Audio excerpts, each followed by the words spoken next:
crew we made. Ready now, turn the page. This is where we all engage. Engage. Let the journey begin. Welcome to Engage with Trekkie and Trekker. This is the podcast that boldly explores the fans behind the fandom of Star Trek. And today we have another very special guest for you, Oren, also known as Tapan. Welcome to the show, Oren. What, Morn? Thank you for having me, Trekker and Trekkie. Absolutely, yes. Very excited to meet you and get to know more about you on today's episode today. Oren, you are, and I am not exaggerating, one of my absolute favorite people on the Star Trek cruise. I would not feel like it was a normal Star Trek cruise if you weren't on it, and I was, because every cruise I've been on, you've been on it as well. Well, that's true. We started out together on a cruise, and we've been on we'll be on 4 cruises. Right. This coming 2027. So yes, we have been cruisers. Mm-hmm. Now, we always like to start with our guests being able to introduce themselves to everyone out there with as little or as much as you would care to share. So with that said, how would you like to introduce yourself to us? Well, I am Oren Wyche-Shaw, a.k.a. Tapan. I have had a life that has been fun, stressful, challenging. It has been a meandering life, pretty much like going out to find what's out there. I've been driven primarily by curiosity and interests. I am a Trekkie. Thank you. We're answering that question early. Right. Yes. I'm a Trekkie. I think Trek has been in my life most of my life, with some exceptions. When I lived overseas, it was sort of hard to get some of the series. And I've tried to catch up when I've been back in the States. I've had an interesting life. I've been an investment banker on Wall Street. I've been an ambassador. I've been the director at the U.S. Treasury. I've just done a lot of fun things. I have been a Pan Am Blackbird, which were the African American women who were hired during the 70s after the Civil Rights Movement. And so that was back when Pan Am was still the icon of airlines. We only flew international. And I had the opportunity, and I can't even remember how, but I had the opportunity of flying Concorde. And as a result, I've actually seen, I haven't gone past, but I've actually seen the Kamin line. So I've actually seen out into space. I haven't been out there, but I've seen the Kamin line. I've done adult space camp, advanced adult space camp, a 0G flight, So yeah, I'm split brainer. So that's sort of me. I've always been interested in science, but I'm also interested in the arts. So I've played viola most of my life. I don't play really with a group now. Orchestras and chamber groups I used to play with when I lived in New York. And that's sort of, in a nutshell, me. Do you still pick up your instrument and play at home then? Not often. Okay. Not as often as I'd like. I just don't have time. I mean, if I were still in a quartet or playing with an orchestra, then I probably would. But out where I live out near the Chesapeake Bay. There's just not that opportunity. And there's so many other things to do. Yeah. That's true. That's true. Now, in the Star Trek world, typically we do see on different spaceships that there will be quartets playing for the crew and this and that. Have you ever considered having a little crew for the Star Trek cruise where you all play? No, I've never considered that. I do have the original music for Inner Light, Okay. but yes. I don't have like music for the other series and the and episodes, etc. The Inner Light is what I've focused on. Nice. That's Well, excellent. there's always the gong show, the talent show on there.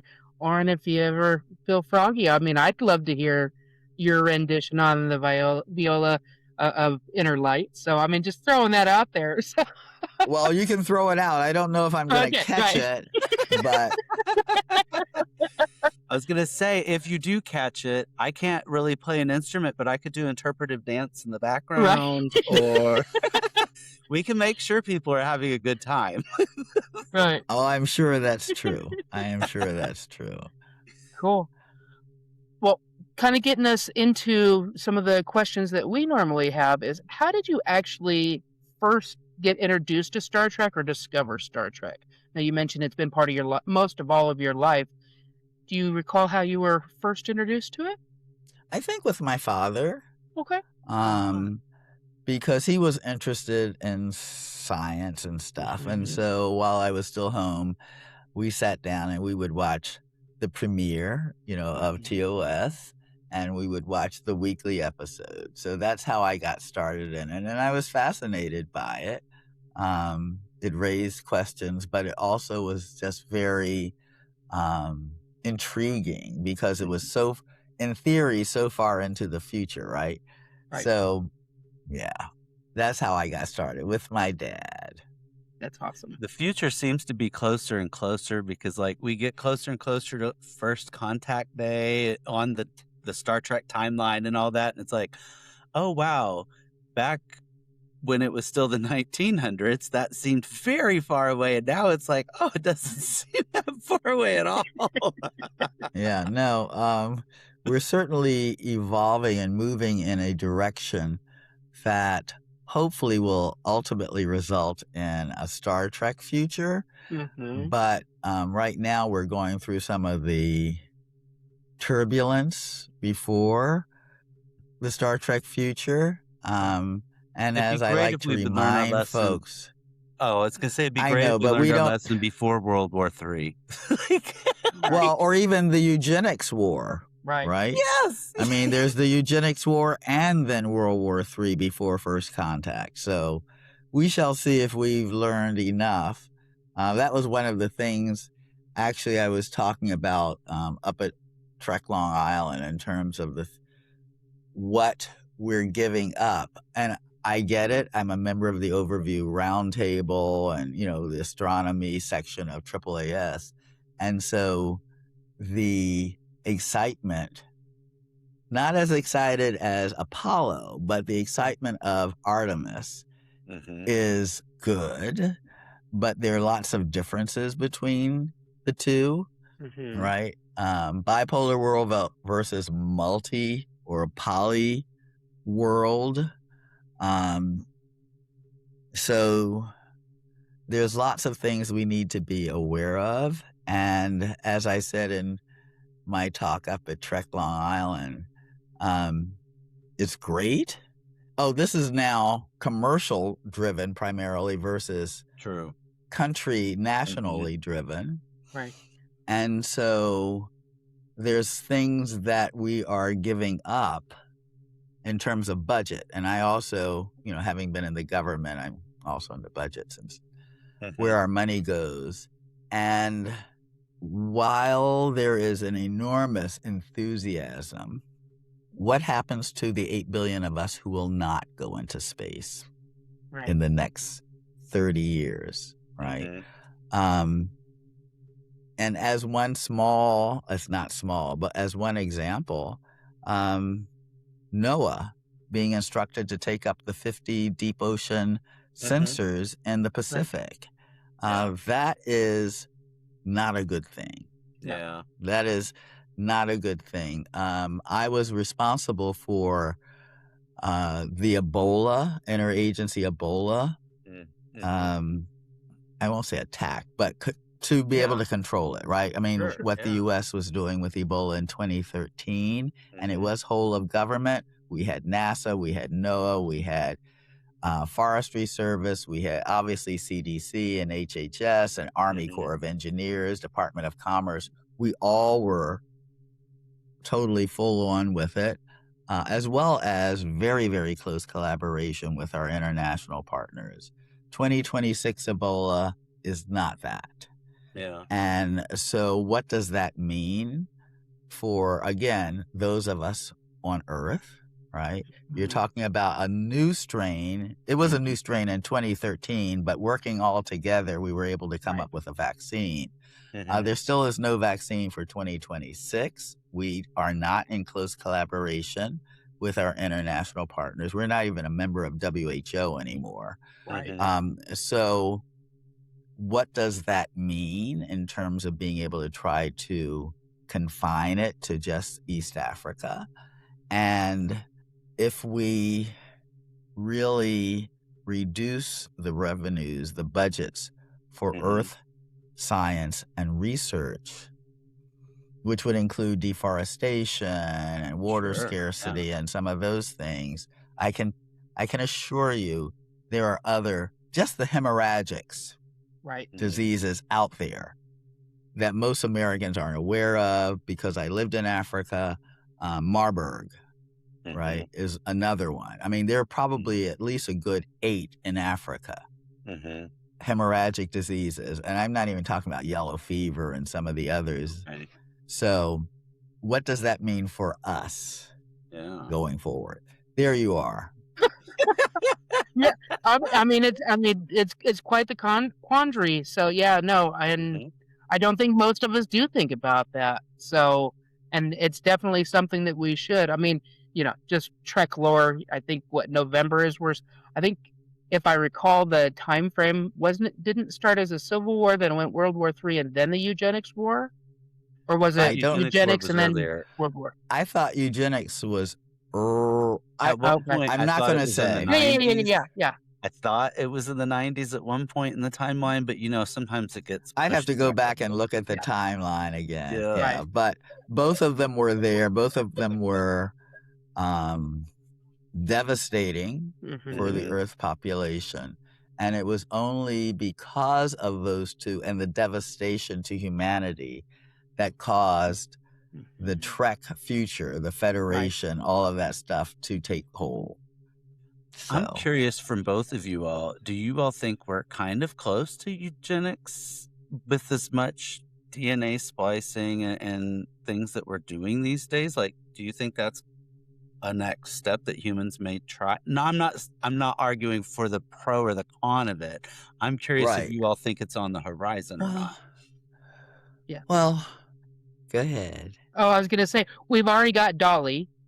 They're already trying to grow. I mean, reading some of the articles, I think they're growing ears and other, external limbs and not limbs, but contraptions like ears. Organs. I think it was on the back of a mouse or something like that I had seen that article. So, I mean, and we've got in vitro fertilization. So I think it's we're just a hop, skip, and a jump. There. I mean, yes, I would agree. I think it's probably further along.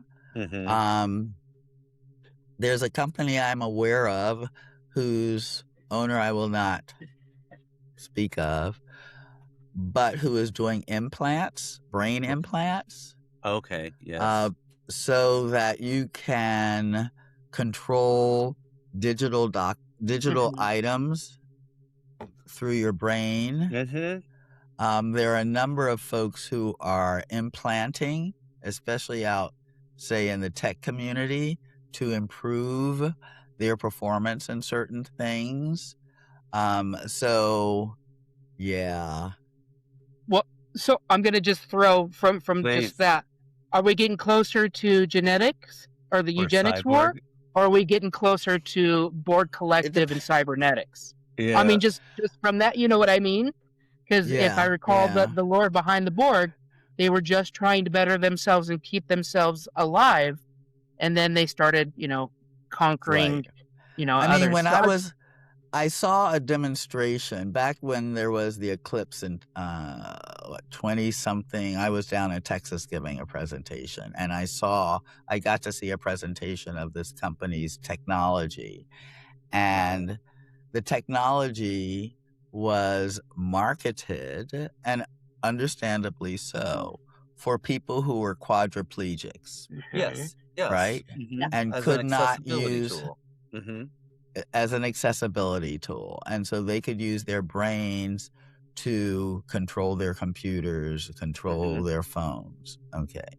The question I raised was, if it can transmit, can it receive? Mm. And I didn't get a particularly satisfying answer other than that's not what we're doing. Okay, but does that mean it can't be done? Because if in fact you could start receiving messages, then how do you know it's your thought or something that's being Yes. transmitted to your brain? That's a concern I Yeah, have. that's a concern. That's a big Right. concern. Yes. So I'm Which would be guessing more you all are not in Borg-like. camp of Right. getting one. You would not get an implant then. I'd be one of the dumb ones. I You wouldn't know, get an implant either. Not like that. No. Although, and there's been, I've read books about people, societies where everyone got an implant except those who could not tolerate the implants, right? Oh. And so they became the ones that were sort of dumb, because you could access information Mhm. if you had a implant, but if you didn't, you were sort of out there, right? Left out. So what does that mean? I mean, there's so much going on, and I think, as some friends of mine say, it's the zones are being flooded. Human beings cannot keep track of everything that is going on. I'm not even counting AI and jobs getting lost, and all of robotics and jobs getting lost, and all that sort of stuff. But there's just so much out there now that's happening that I am concerned about the humanity. The doomsday clock is the closest it's been to midnight since it was created, and for various reasons. So we'll have to just see how we get through all of this and smile. Right. Yeah. Hey, we smile because, you fake it till you make it. Right. Or not. Or not. You've heard of the tipping point, right? That scientists often talk about. And the question will be whether or not we as an intelligent species can get past the tipping point, right? Makes sense. We better get in gear. Being the point at which we are so intelligent we can destroy ourselves. Yeah. That's the tipping point. So we'll see. Interesting. Interesting. Circling back into the Star Trek realm. Yes. And it's also an interesting answer from you, since you're a lifelong fan. And this is a hard thing to pin down sometimes, but who today would you say is your favorite all-time character? Burnham's mother. Oh.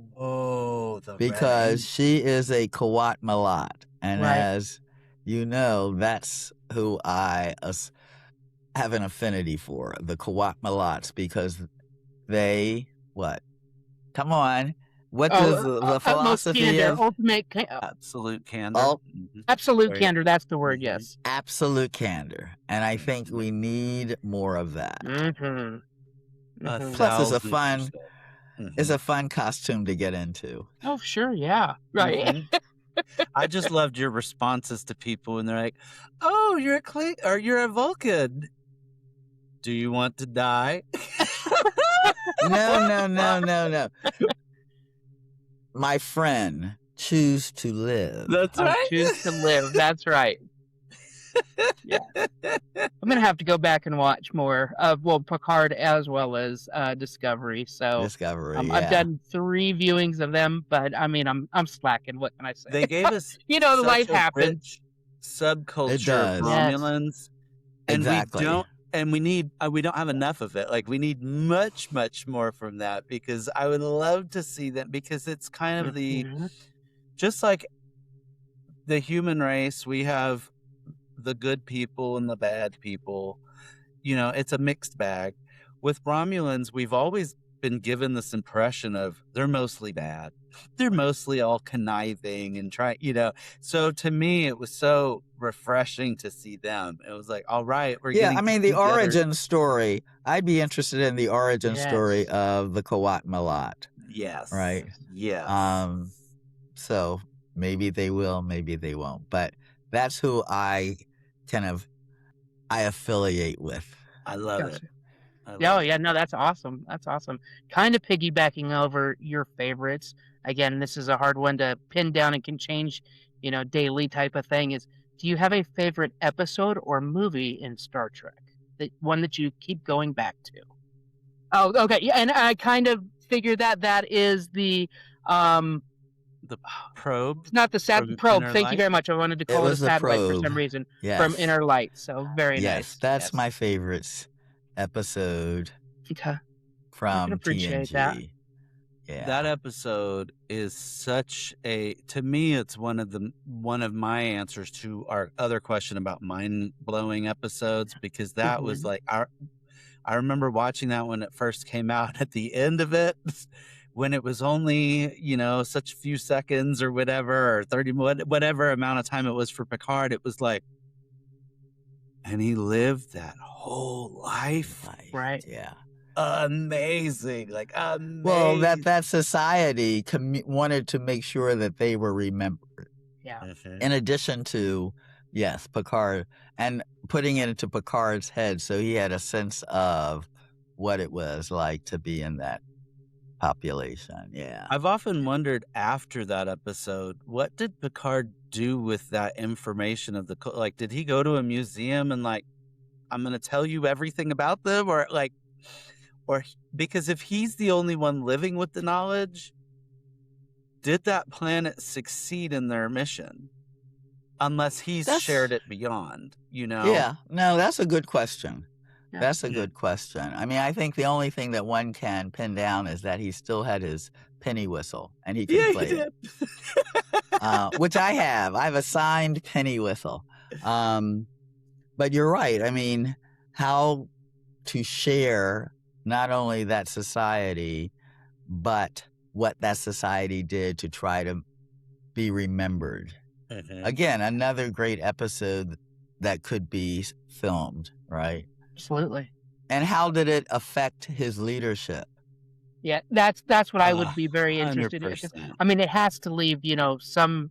Oh, Yeah. yeah. He Absolutely. was, a Well, he did- grandfather. Right. Exactly. Right. Yes. Well, and I've it makes shared. me. Oh, go ahead. sorry. I was just going to say, I've shared before that it occurred to me that he had ample opportunity during that experience to wrestle with all the things that happened to him being assimilated by the Borg. Like, and it was this short period in his actual life, but being able to have that mental escape from the real world for so long, like, he's bound to have come out better, more wise, more I mean, he's gotten to live a whole nother life. That's Yeah. fantastic. Yeah, the wisdom that Mhm. the wisdom that he had. Also, just in terms of how, people in that society, one, refused to accept for a Mhm. long time that it was going to happen. Yep. Sort of like That Look never Up, happens. right? Remember the movie Look Up? Yep. Right. And also the interpersonal dynamic with him, with his son, Yep. with his granddaughter. You can't direct people to do what you think they should do. You've got to let them be free. I mean, there's lots of things that I would hope he would have incorporated into the way he interacted with people as well as leadership generally. Mm-hmm. Makes sense. That's a Makes great sense. one for sure. I've often wondered, because when we first were introduced to Picard, he didn't want anything to do with kiddos.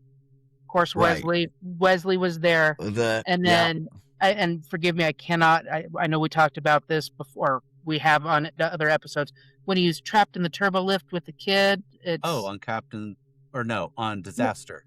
Disaster. There you go. That one. I mean, and he had to interact with them, but being a parent, being a grandparent, how that actually really affected him and his, interaction with children. I mean, the fact that, spoilers, folks, Beverly had a kid without letting him, know, and he missed out on all of that.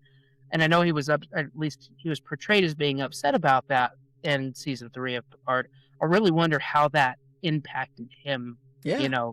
So there's many facets of it. So of what ifs and how did it interact? So what residuals? If you were Dr. Crusher, would you have kept it a secret from Picard, or would you have let him know? As a human, I might have not let him know. As a Qowat Milat, you would have absolute candor.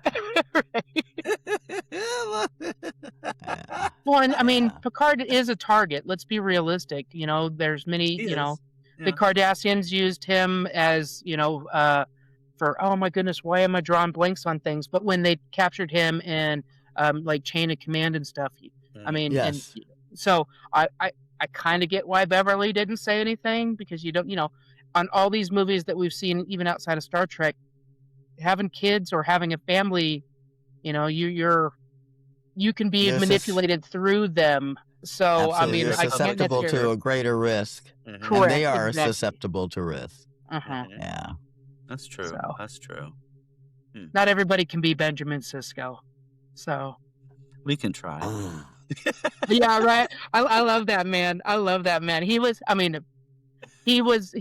the ideal growing up, and I was actually talking to my dad about this the other day. He was like the ideal father figure. What I think every kid that that's what Star they would have. Yeah. I mean, at least Star Trek kid. Yes, exactly. So at least Star Trek kid. Benjamin Unfortunately, Sisko. I was away during Deep Space Nine, so I only have been slowly getting into it. I did meet Avery. Though. Did you? That was, at one of the conventions. I didn't know if he went to conventions or not, just because he doesn't anymore. I think it was the last one that he went to. Okay. But I know some people are just like so into Deep Space Nine. I haven't quite gotten that deep into Deep Space Nine. I mean, I recognize, but there's this Trek for everyone. So there is. Yeah. Deep Space Nine is not my all-time favorite. I've watched through it. I wanted to make sure I had seen every episode. So there was a few years back when that was what I watched every single day. And I went and I made my way through the whole series. And I'm glad I did, because it gave me so much more appreciation for so many of the characters that people love and call dear. Right. Absolutely. It is a different style of show, as many of them are. I mean, Star Trek Academy, Star Trek Discovery, Strange New Worlds, they all each have their own style, their own almost genre, so to speak, even though it's all sci-fi. Star Trek Prodigy, there's another one. In fact, I haven't finished watching through that one yet.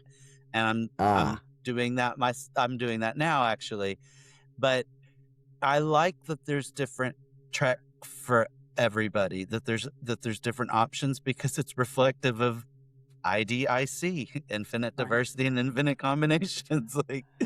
To me, it's cool that we have shows that not everybody likes and appreciates, but that there's another show. If you don't like this one, try this one. Right. Yeah. I mean, they're also a reflection of the time and society that they're produced. Yes. Right. 100%. And so TOS was the Cold War, was a lot of other things going on, where Academy is reflecting a different generation, right? Basically the Zs and, dare I say, the Alphas, right? And so their view of the world is very different than the folks back with TOS. The world is very different. And their absorption, their brains are slightly rewired. So even in terms of the pace. Oh, They're yes. used to a much Yes. faster pace Mhm. than folks who could appreciate TOS, TNG, Voyager, etc. Those were much slower paced. They are. Where yeah. now they want immediate gratification, immediate stimulation, for want of a better Mhm. word, brain stimulation. And so, how Yep. does one continue to be relevant in a changing world? The Right. world is changing, and the population, humanity, is changing. So, And our storytelling techniques change, and that's definitely absolutely, a part much of more it. action. Mhm. And personally, I'd rather a more cerebral story than an action-packed episode myself. Like, Right. sometimes if a movie's just all action, I find myself kind of mentally checked out. I like there to be a little bit more to contemplate and like, Yeah, ooh, where are we going? What's the mystery? yeah. But again, there's different stuff for everybody, and I, to be honest, there's not a Star Trek that I dislike. Right. Ooh, ooh. You're gonna say Enterprise? No, at first, yes. When it first came out, yes. I Mhm. did, and unfortunately, that was a time for me when I was in college. I wasn't at home, so I wasn't watching TV a lot anyway. So that was definitely a show I discovered much later, and then said, "Oh, I actually do kind of like this show." Yeah. But speaking of one of the time, that was one that was highly reflective of like 9/11 because that was during that age when it was, and they were Right. going on this "let's go seek the terrorists that attacked us," and you can Yeah. see culture being reflected in that one a whole lot. Yeah. No, I was gonna say Section 31, Oh, the the movie Section TV 31. movie that came out, but yeah, it was like no. Yeah. So it's not a I don't dislike it. It was just that I just didn't. I don't know. I haven't rewatched it yet, so there's that. Right. It was There's something. It was that. kind of like a Star Wars movie, sort of. You Yeah. know? Exactly. Yeah. Yeah. Again, Yeah. appealing to a different generation that's used Correct. to a lot more action. And Correct. Mhm. Well, now that we're like the TikTok society and can't watch anything more than 2 minutes, again, it's reflecting in our episodes rather than having a 25, 26, season. Season. We're down to 10, so they're having to cram exactly. everything and all the time that for at least the original or old Trek, as they call it, where we had the time to be able to truly develop those characters. And I mean, I The can't speak for either of stories. you, but Yeah. there have been ebbs and flows of, oh, I really like this character, like on Voyager or Deep Space Nine, and then, oh, I don't like them at this point in time, and then they, had their vindication and Yeah. such. I mean, and that's Yeah. on countless rewatches. I do like Miles O'Brien, but the more I watch him, I still like Miles O'Brien, but there's some things that are more red flags the older I get than when I have watched them in the past. So, Mm. just Okay. how he interacts with the world, it's very, to me, You're talking I'm about when he calls them Cardi bastards. to the yes, thank you. I Cardassians? mean, Okay, yeah. sorry, didn't mean to scream, but yes, I mean and I know I that mean, we'll there's just call things it that what are it there, is. but yeah, I mean, and the fact that that was carried on, and again, I get the context of the episodes from Next Generation, and then again, the Cardassians, didn't treat Miles real nice in Deep Space Nine either, but just the whole thing. But again, it's reflective of truly humanity, whether it be human, Klingon, Vulcan, all of that, Ferengi. It is supposed to Yeah. be representative of each of the facets that we see in humanity. So again, Have we- appreciation. Have You we don't have to seen like it though. a redeemable Cardassian yet? Like a Cardassian that we were meant to like? Yeah, Garrick. I say Garrick. True. I don't know why I'm forgetting Garrick. Okay, Yeah, right. yeah. I was He's just just a thinking that simple just like what tailor. I was saying with the Romulans Yeah. before, the Cardassians were really presented to us as a Federation audience, so to speak, Right. as the enemy. Right. And I do love when we get beyond that. I love when all of a sudden we have Worf and Klingons aren't the enemy. Oh, there may be friction, but they're not the enemy anymore. And then going beyond that with each. So anytime we can get beyond that with a species, Yes. That to me is really showcasing what Starfleet's supposed to be all about instead of having mortal enemies. Well, Right. I mean, a Starting prime with the example. Vulcans. We Yes. saw the Vulcans as sort of Yes. enemies keeping us down, right? So Right? In Enterprise, absolutely. And I think kind of like Trekker, my first watch of Enterprise, I did not. I was going to college during that time as well, so that wasn't my priority. But when I would catch episodes, every time, especially how Archer interacted with T'Pol in those first couple of, the first season or so, I'm like, this doesn't jive with me. This doesn't feel like this is true Trek. But again, different time frames and such. well, it So. was before the Federation. It was before a lot had been codified. I saw him, quite honestly, as being a bit too petulant Mm-hmm. to Okay. be the Yep. captain of a ship. Yeah. But then he had no Very role much so. models. Yeah. Right. Mhm. Right. And he was trying to prove a point primarily vis-a-vis the Vulcans, right? Who were, it'd be like Mhm. your parents, and you have to show that I'm my own person now. You can't Right. keep me down, right? So, well, I mean, it was because the Vulcans knew the dangers out there. Mm-hmm. They did. They And, did. and he Mhm. wanted to figure it out for himself. And so I just found him a tad impetulant to be for the type of captain of a starship that I would want to work under. Sure. Now, to be fair, he was working with Vulcans that didn't represent the best of Vulcan, because that was before they. Oh shoot! What did they discover in season 4? On Vulcan when Archer went into the desert and he got the oh shoot! Now I'm struggling, but basically reshaped their society to focus more on logic and less on. Oh, Was it Sirach's teachings? Yes, Or something? Sirach's Okay. teachings, Yes. exactly, and his Katra when Yeah. he merged with it. Oh And yeah, so yeah. the Vulcans were different before that, and I'm Oh, glad that they kind absolutely. of put that storyline into there because we were kind of watching it going, why are the Vulcans acting like this? This isn't Spock or Tuvok. Like these Right. these Vulcans are acting like buttholes.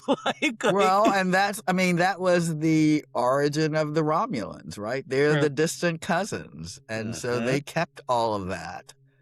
And did not go under, did not accept the teachings, right? Exactly. Of logic. Makes sense. Quite the divide. And that's cool because it gives us something when we're watching it as humans, watching these stories where we can kind of reflect on what's happening in these storylines. And hopefully it kind of makes more sense to people like, hey, maybe if you don't focus on all your hate and anger, you can ascend to something more. Right. How about Star Trek inventions? What would you like to see come out? Oh my. I saw that question. That was the one question that sort of stymied me a little bit. Transporter, probably not. I mean, it's great. A transporter is nice, but I think the medical inventions, right, would be what I would be going for initially. Warp drive, okay. Actually, I know some folks that are working on fusion and warp drive. Very early. I mean, we're talking many.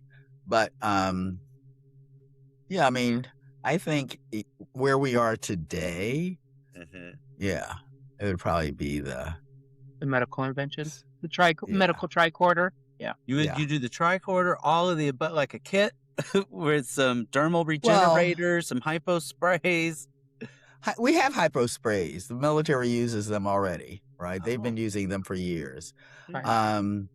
A reasonable amount of them. Yeah, I would go for the medical inventions. Nice. Okay. Nice. Because when people feel better, they can do better. True. Yes. True. Yes. So. Basic needs, basic, necessities. And once that, yes, absolutely. And here's a slightly different spin on that question. Now imagine this is kind of like a Galaxy Quest moment when the kid gets a real communicator. Now imagine some of these medical devices from the future just happen to transport into your house one day. You don't know how they got there. You're the only one with them. Do you go and tell the whole world, or do you just start helping people individually with it? First, I'd help myself. Ha! Right? You got to put the airbag on yourself before you can put it on others. Yeah. But I think I would reach out probably to some friends at NIH to Mhm. figure out what would make sense in terms of how to introduce it into society. Nice. Right. Very cool. That's an Yeah. interesting concept. So, Mhm. yeah, because I always wonder, the folks that, what was it? And I'm probably getting this wrong. Was it the polio vaccine? He created that, and he could have patented it, but he made it accessible for all. Because Correct. again, Okay. wanted to, Yeah. So, would your altruism, ring true, It or would would be, I you mean, I capital have it? this, I'm trying to clarify a term. There used to be a term called actions for public good, right? Okay. For the public good. I mean, that was Mhm. something that drove a lot of society and policies.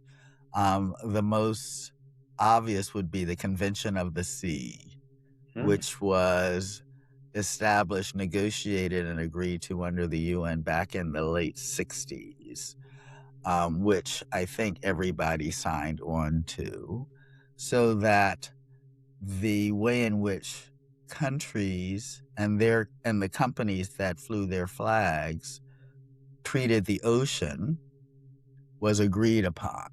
So one of the things that you don't hear about anymore is mining the nodules at the deep ocean, right? Which have critical minerals. And there were a lot of companies very excited about that. But again, there were a lot of constraints to being able to do that under the Convention of the Sea.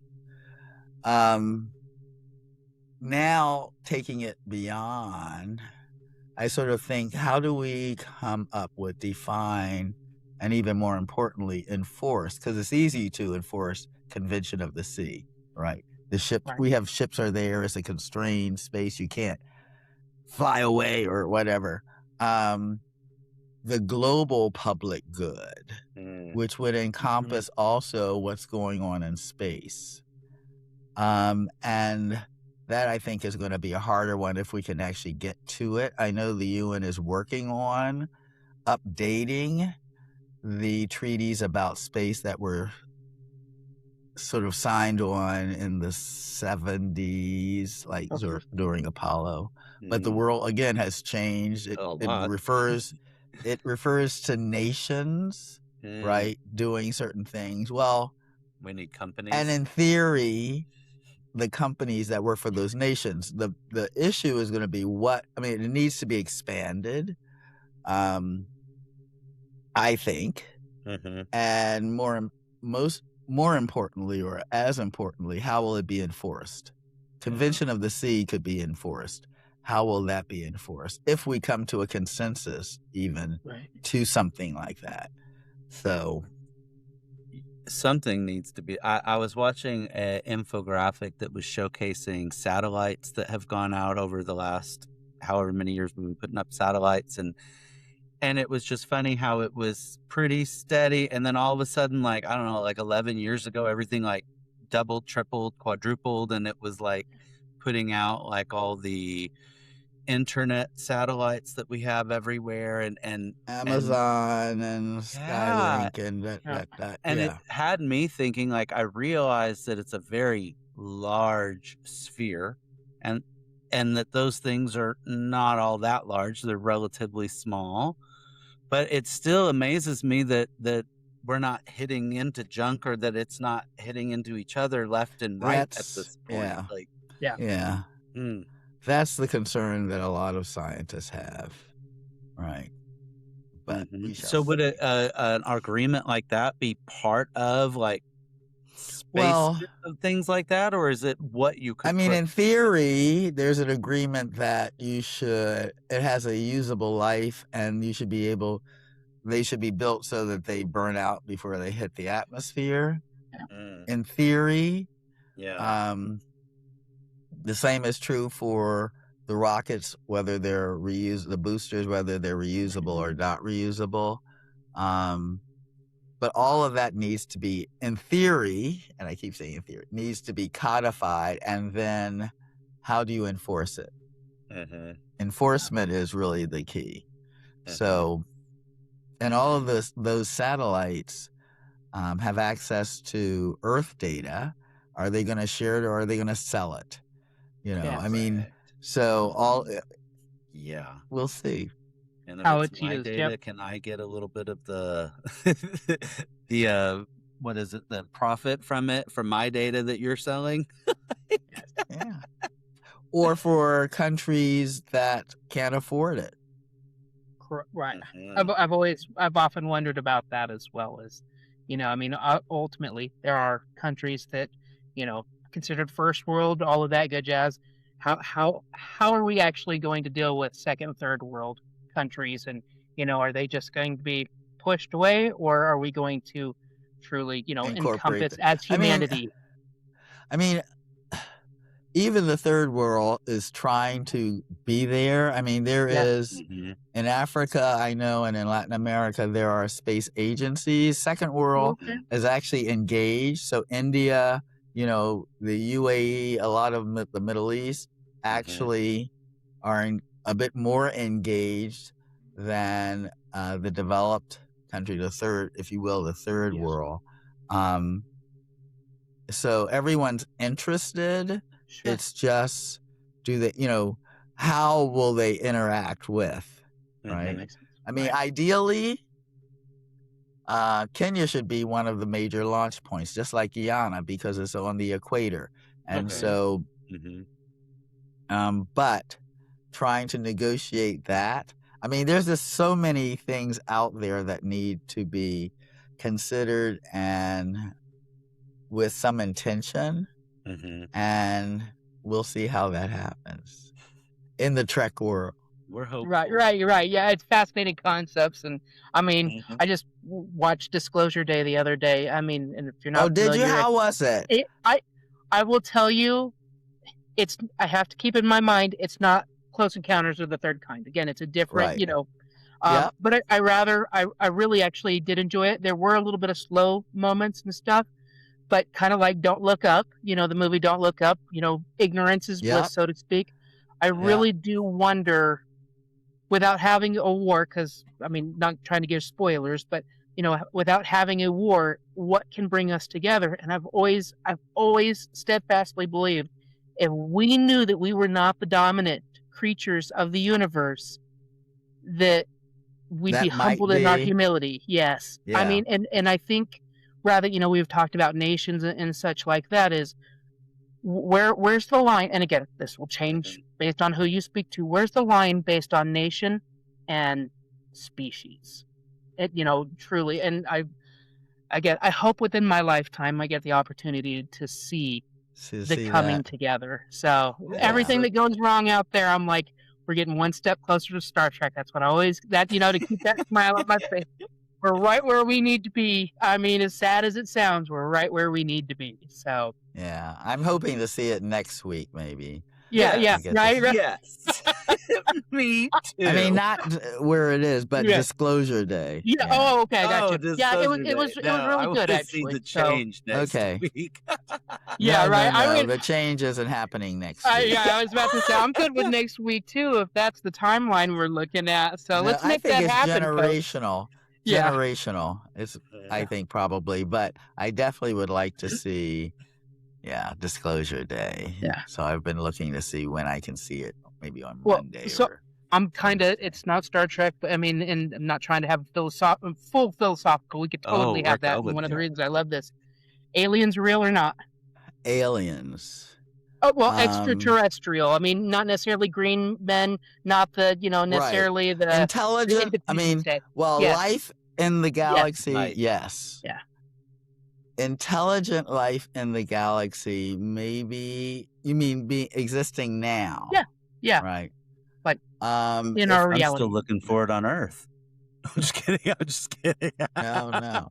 Well, and there's intelligent life on Earth that we don't really recognize. Trees talk to each other, right? And Right. take care of each Yes. other. Thank you, Oren. Let's not even talk Yes. about whales and dolphins. Oh, We and don't even octopi and all communicate. of that. Yes, absolutely. Octopi, Right. yeah, Even Yeah. bees and ants Um, that work together and show so much Correct. teamwork. Like how could More they not harmony show? than we see, and yes, the more advanced.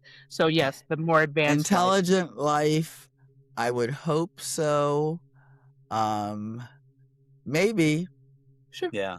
I mean, the galaxy is big, Right. and some of those intelligent life may not have made the tipping point, and so they'll be like inner light or their sun, blows up and they never get too far.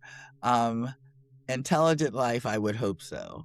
Whether we're ready for them, Right. who knows? That I was sort of actually going to agree be my with. follow-up. Yeah. Yeah. Yeah. They probably fly by our solar system and they're like, we're not going to stop by on that Packlid planet. I is smart. I is Packlet. Yes, right. Whether or not they've been here, maybe, and have said, they're interesting, let's come back in another 30 years, 100 years and see how they've evolved, right?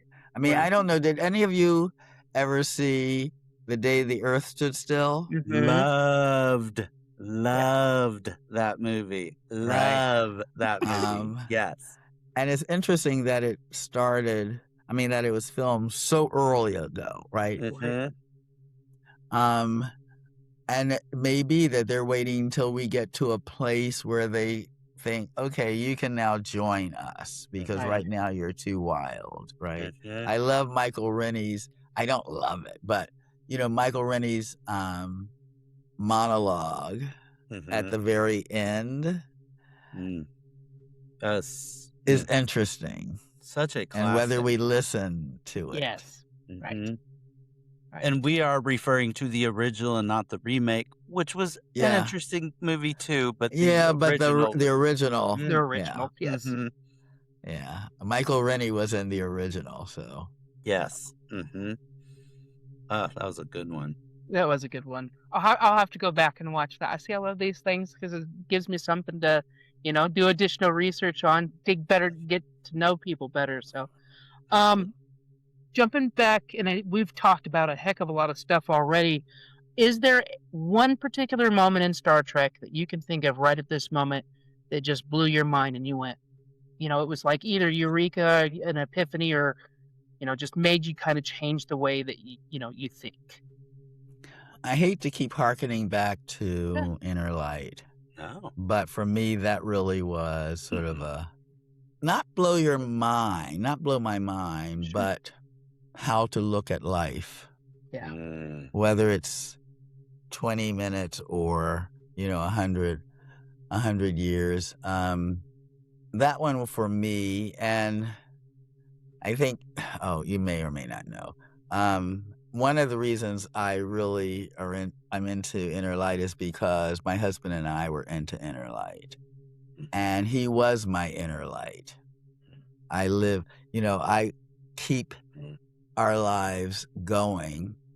And okay, here's just a throwaway, because he was a Trekkie as well, that some of his remains, as well as my DNA, are actually on the satellite that Gene Roddenberry, Majel, all of the others are on for the deep space orbit. And so he's orbiting with me. It's called a forever flight. There's only been one done. And so, again, it's not that anybody's going to come and reconstitute our bodies, but that is making sure that it lasts forever, that we last forever. So Inner Light for me is the one. I love that. I like that. And yeah, I mean, the immortality of it. So yeah, that's fascinating. jump in real quick here. If you had the opportunity right at this moment to travel to, like, we talk about Mars and stuff, would you go to Mars? It would depend on the conditions. And Okay. who's going with you? And who's going with? Well, one, who's going with me, Yeah. and what had been done in prep before. So right? okay. Terraforming, would it be like, it'd have to be at It least wouldn't have to partially be terraformed? Phase 1 terraformers? It No, probably would thank be you. in the lava tunnels. There would have to be adequate oxygen. There'd have to be conditions that if something happened, I would be sent back. It's a cost to travel, right? Yeah, I mean, sure. there's a serious cost to going into space and coming back. So making sure that I could come back. I wouldn't want to stay there very long because it's not terribly comfortable, Right. Yeah. quite honestly. But sure, I wouldn't mind going maybe to Mars, maybe. Yeah. Right. Okay. Because I know that, there's, different sci-fi stuff, and Alpha Centauri has always been, of interest to Oh, me. but that's That's like way so out there. That's why, far. yeah. Wow. That's why, Wow. yeah. Yeah. So that's why Mars, I think, is more obtainable right now.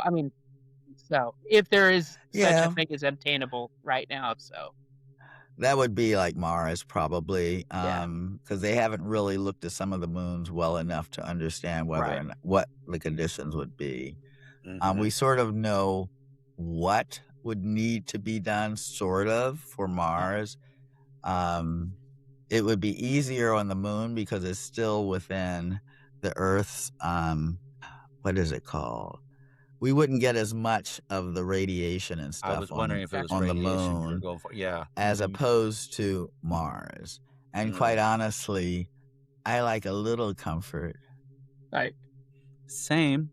Right. I I don't right. think I'd be on an early ship going to Mars by any means. Like, once you have a good starbase going or something on the planet, okay, talk to me. You've got some I see. ecosystems in there in your spheres. I'm there for you, but You're not going down in lava tubes. no. See. Okay. No. I I want to have be to able to breathe the air that I'm standing. Look at that. Okay. Now, if I had the Yourself, opportunity, Trekkie? I'd be out the door. If there are Okay, such yeah. things as aliens and they wanted to, just for me, there is nothing. Again, when we saw Disclosure Day, it's just about space. So I teared up a little bit because space is fascinating. It is the most. Oceans are nice, mountains are nice. I see Pikes Peak out of my window every day, that kind of stuff. But for me, there is just nothing more beautiful and pure than space. And So again, scary. I have no idea what's out there, but Yes. yeah, right. And scary. I'd be out there in a heartbeat. So Yeah, and scary. Yeah. Mhm. No, I mean, I am as I said, I'm a member of the Overview Roundtable, which talks about how space has affected, say, all the astronauts, right? And seeing the Earth without the little lines on the map, et cetera, as well as being able to look out in space and the impact that has. Because we talk about Mars and the moon, but they're actually, even Mars and the moon are pretty far. I mean, they're actually quite far. Yes. Once you get out into the galaxy, which is probably about as far as we'll go, certainly in a long time if we make it, lots could happen. yeah, Lots could Right. happen. So I still like Earth if we could just take care of it. It's fixable. see that's We can do yeah. it. We can Right. roll up our sleeves and clean this place up and be kind to each other. Big old thing, you know. right. Yeah, just the basics. Just We the basics. can do it. We Yeah. can, but will we? That's the question. That's the Yeah. operative question right there. Yeah, So I hope. but will we? yeah, right. I do And- too. I Yeah. mean, I'm an optimistic realist, Okay. right? You look at history. No, you look at history and it cycles. Not only is it cycles, but the x-axis keeps getting shorter for empires, right? So the Egyptians were 6,000 years. The Brits were maybe 350. We're not even from World War II, when one would say Pax Americana took hold. 1949, we're not even at 2049. So we haven't even made 100 years. Speaking of like newness, what new kind of Star Trek would you like to see come out? Again, I'd love to understand the origin of the Qowat Milat. I think that they could have a interesting influence on the Federation. Mm-hmm. I think it's going to have to be, just to keep it alive, is going to have to be not more like Star Wars, but it's going to have to reflect the generation that's here now, as well as the political and social context that is here now. I don't have a script in front of me that I've drafted, but it has to be something like that, or we'll lose, it'll be great to have people who remember and know Star Trek, but and think that the lessons learned, the stories, etc., are all very credible, but it won't pervade. Hopefully we could make it so that it actually is pervasive. And the way even TOS and TNG was much more global, right? To be able to expand that global hook, if you will. I think their culture would be such a good one to leverage for a new show, because you could really do a neat, almost like an anthology. Like each season is following a different member that's going out on their lost cause that they're going to, go help with. And that would be fantastic, because you could get to know so many different side characters and so many different side cultures through their journey. Yeah. I'd be here for it. Yes. Love that. Maybe, except Academy, this is their last year, how they integrate into what is the new Federation, especially after the burn, and what that means, what they're exploring, what they're discovering. I think incorporating the Earth, I wouldn't want it to become like The Expanse, because that's pretty negative, but to have some, the relationship, other than people go to the academy and then they whisk off. What's the role of Earth? Yes. In the future. Yeah. And we're still figuring that out even in the Star Trek universe post-burn. Exactly. What is that? What is that? And what do the humans in that universe want it to be? And exactly, will the science or the war academy win out, so to speak? And seeing them kind of side by side in academy, I was thinking that's an interesting battle there too, between, we're both for Earth, but here's our philosophy, here's yours. And will we be the same? Will we be the same species? I mean, if you're out and it wasn't reflected, obviously. Well, it wasn't reflected in the earlier series, but if you are on a Mars, you were born on Mars, right? And you're going out, physically, you're going to be very different than Earth. And you may not even be able to come back to Earth on any sort of, without stuff to help you survive Earth. So nonstop hypo sprays. Your bones will be brittle. You'll be much taller because of gravity or the lack thereof. Again, musculature will be very different. So, and that's like, an evolved type thing. But the sky's the limit, as they say, or the space is the limit. Space is the limit, right? Yeah. The limit. I like that. Well, cool. Well, Oren, this is the time of the show that we do the rapid fire phaser fire questions. So, Trekker and I are going to kind of piggyback off. Well, we're going to take turns asking you some questions. It's just kind of basics, this or that type of question. So, some fun ones. Yes. So I'll let you start it off, Trekker. Oh, you want me to go first? Okay, I'm going to give you a series of 3 things, this or that first. Specifically for you, having served as an ambassador, I'm curious, would you rather serve as an ambassador to the Vulcans, or the Andorians? I would say probably the Andorians. Same question, but the Borg or Species 8472? Oh my. I'd go with the Borg. Borg. Oh, I mean, okay. Janeway did it, so. Yeah. All right, Romulans or the Dominion? That's a good one. I probably would go with the Romulans, since as a Qowat Milat, I have some understanding of how they think. Good point. Good point. Yeah. Good point. Mm-hmm. Awesome. Trekkie, what you got? Yeah, my first one would be, would you rather, and this Voyager related, would you rather be part of the Demon Planet Voyager crew? Or would you rather be on the Equinox with Ransom? Pre-Janeway. Pre-Janeway. Pre-Janeway interaction, right. Equinox. Oh, okay. Really? Don't ask me why, but Okay, all right.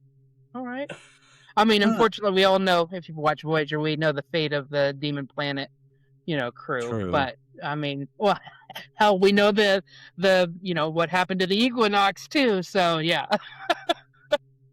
exactly. So I was curious about that. You're like, do you want death or death on this Yeah, question? death or death, right, exactly. How quick It's and just a how do you want to question. go? So, Exactly.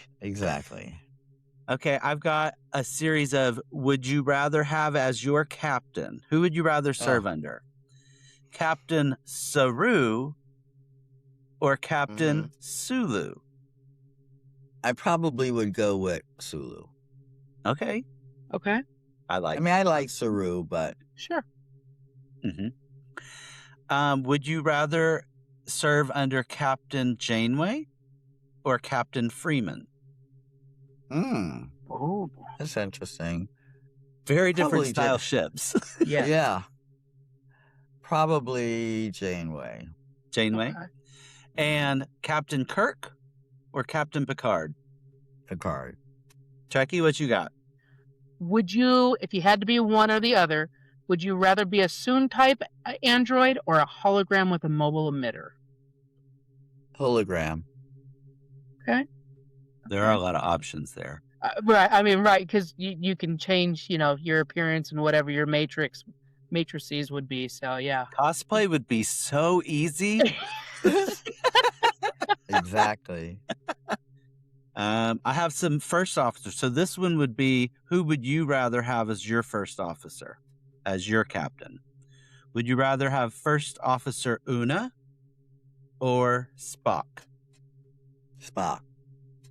Riker or T'Pol? Riker. And Chakotay or Tuvok? I'd rather be the first officer. There you go. Perfect answer right there. Perfect answer. Neither, So, me. yeah, either or. Yep, that's exactly right. A question that Trekker and I have discussed in the past, not necessarily fully on podcasts and such, but would you rather have a conversation with Data about art? And that could be, his painting, his, music, all of that, or Right. Spock with logic. Probably Data with the art. Okay. All right. That's what I said at first. And then it started hitting me about his long poem about his cat. And then I was like, ooh, wait. Oh, I guess I have to say, Data, I'm not interested in your cat. Let's There move you go. on to- Yeah, true. Boundaries. Yeah, Qowat Milat. But he is absolute very standard. well diversified in his art. Like, because he does the acting, he does the music, he does Exactly. writing. That's a lot.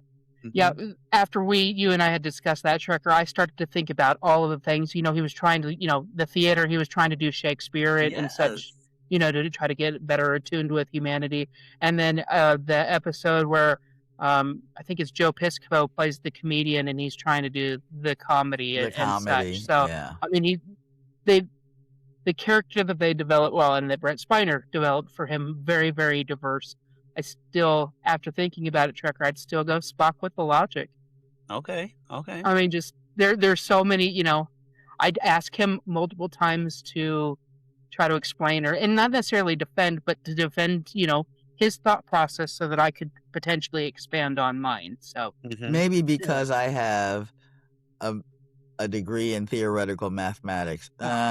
I'll just go with the arts this time. okay, all right, that makes sense. I like it. And I've got a psych degree, so I'm always asking the questions of why. We're never fully Mhm. satisfied. That's it. So. Right. How about you're in a shuttlecraft for 12 hours?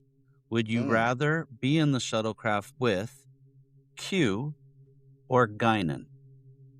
Guinan. I agree with that one. Mm-hmm.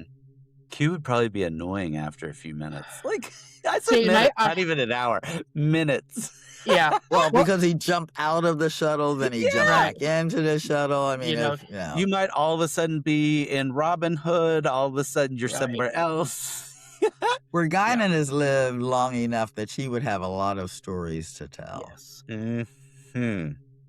And tell them and interact with you with compassion, so to speak. So and empathy. Exactly. So I like that. The last one I have, I like roommate type situation. Would you rather share a room with a newly joined Trill, trying to figure themselves out, or have two other roommates with a Maquis and a Cardassian? Trill. Okay, yeah, right. I mean, you got Ezri, or then you got the Maquis and the Cardassian that are trying to figure it out. So I'll take the existential I like an crisis easy of that. life. Yes. Right. Okay, then I'll have two final questions. And the one, would you rather be on a starship or a star base? Ship. And I think you've already answered this. Do you consider yourself a Trekkie or a Trekker? Trekkie. Trekkie. All right. You'll get a one-day travel. You have had others say Trekker. We've had one guest. One guest. I mean, really? Who said Trekker? Mm-hmm. Yeah. Mm-hmm. Yeah. Interesting. Did they say why? I'm gonna have to re-listen. Yeah, I'll have to believe rewatch it was more generational thing because I Yeah. think he was around our age, and when we were kind of growing up, it seemed like it was trending in that direction, and so that's kind of what I learned growing up. But I'd heard both, but yeah, I've heard both. Yeah, I've heard both. Yeah. Just another interesting thing, which maybe some of your guests may not know. When I lived in New York in the 70s, there actually was a Federation trading post. No way. A store. Yeah, and so you could go in and they just had all Trek stuff. Wow. Right? And so I bought the original blueprints of Enterprise D. Nice. Oh, I love that is- ship. Excuse me. But it was just great to have in Manhattan a Federation trading post. Yes. That's awesome. how, yeah.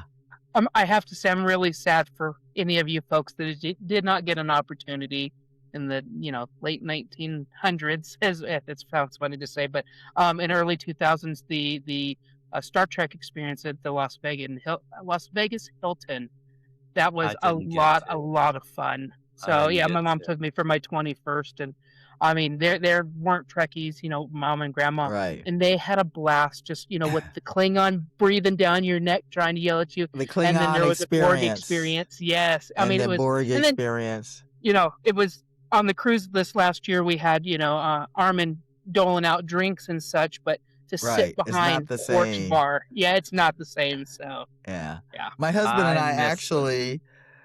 Oh, too bad. My husband and I actually did a vow renewal on the nice. bridge of the Neat. Enterprise. Oh, that's Yeah, cool. back that's in the cool. experience. Yeah. I It was don't a believe great that deal. building even exists anymore where it was at. But the first The time building Jacob and I went, exists. okay, it does still.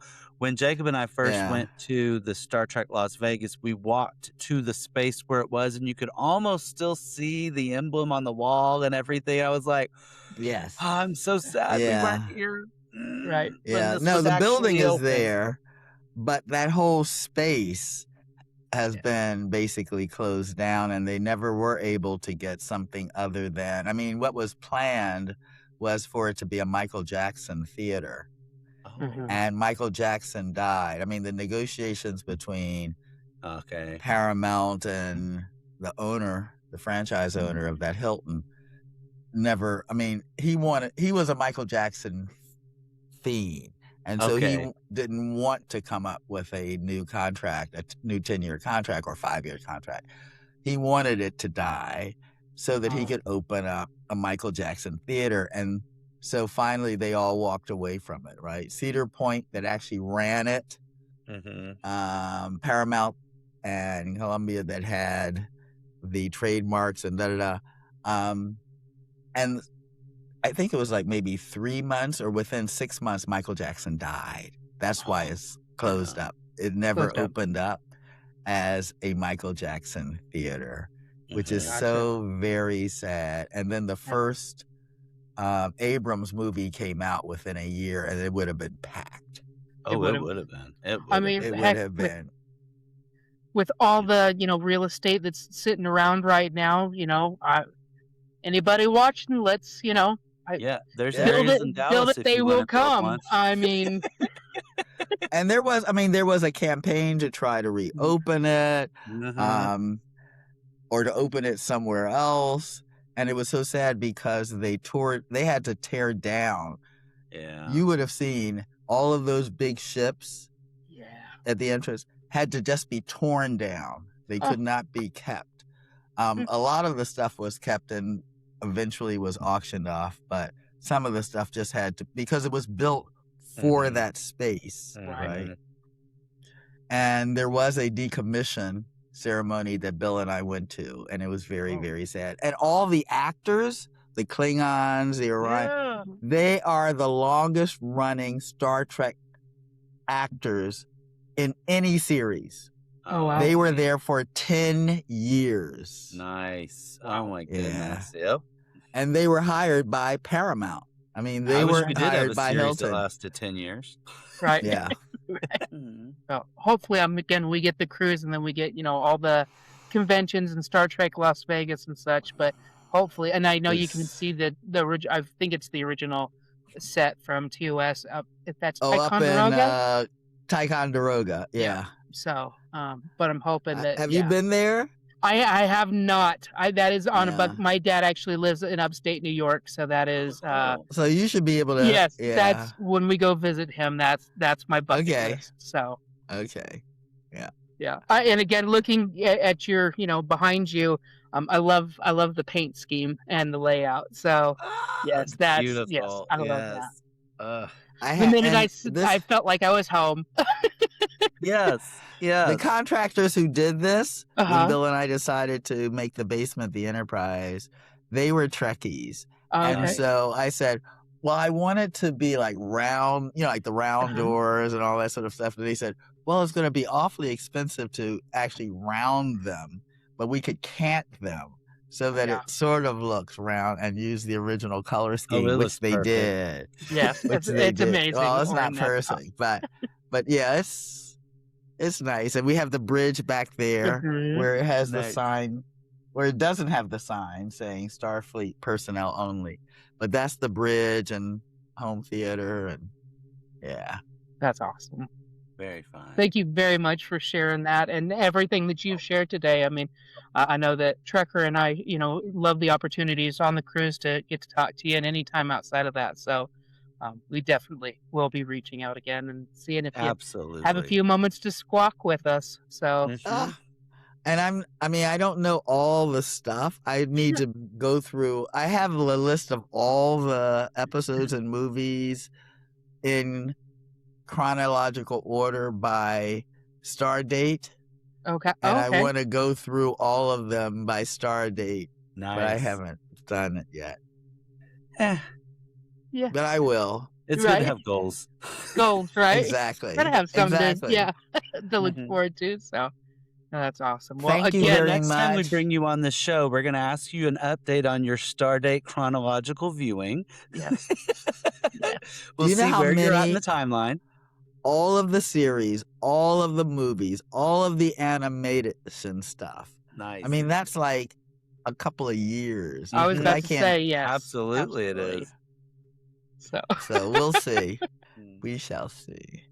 All right, guys. Well, it's Is been so this much it? fun hanging out with you today. Yes. Live long and prosper. Live long and prosper, everyone. And for everyone who's watching, if you enjoyed, don't forget to like, share, and subscribe. Have a great rest of your day, everyone. Mhm. Peace and long Peace. life. Engage.